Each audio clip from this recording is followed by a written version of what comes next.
হযরত ইব্রাহিম খলিলুল্লাহ আলাইহিস সালাম যখন ইন্তিকাল করলেন, ইব্রাহিম খলিলুল্লাহ আলাইহিস সালামকে জিজ্ঞেস করা হলো, ও ইব্রাহিম, তুমি তো আল্লাহর বন্ধু, তুমি তো আল্লাহ তাআলার বন্ধু, পেয়ারা মানুষ, তুমি তো আল্লাহ তাআলার সবচাইতে নিকটতম ব্যক্তি, বলো না মৃত্যুর যন্ত্রণা কেমন?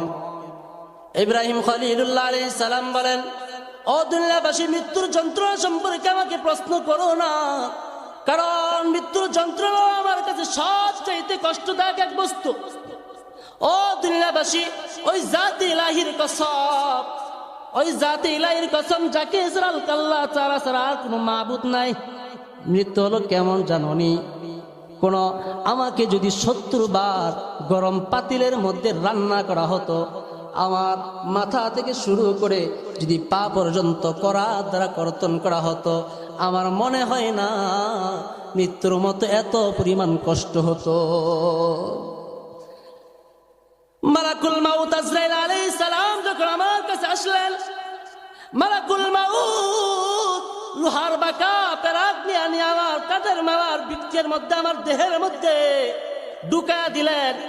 অতঃপর যখন আমার রূহকে তাড়াইতে হৃৎপিণ্ডের মধ্যে জমা করলেন, অতঃপর মৃত্যুর বিষ মিশ্রিত বিষাক্ত তরবারি দ্বারা, বিষাক্ত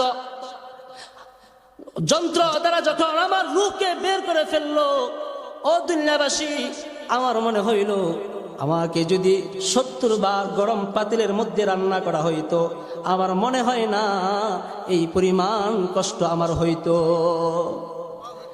এই জন্য বলি, মৃত্যুর যন্ত্রণা থেকে হযরত আদম রেহাই পায় নাই, হযরত নূহ নবীও রেহাই পায় নাই, হযরত ঈসা নবীও রেহাই পায় নাই, হযরত মুসা নবীও রেহাই পায় নাই। ও ভাই, মৃত্যুর যন্ত্রণা থেকে কেউ রেহাই পাবে না।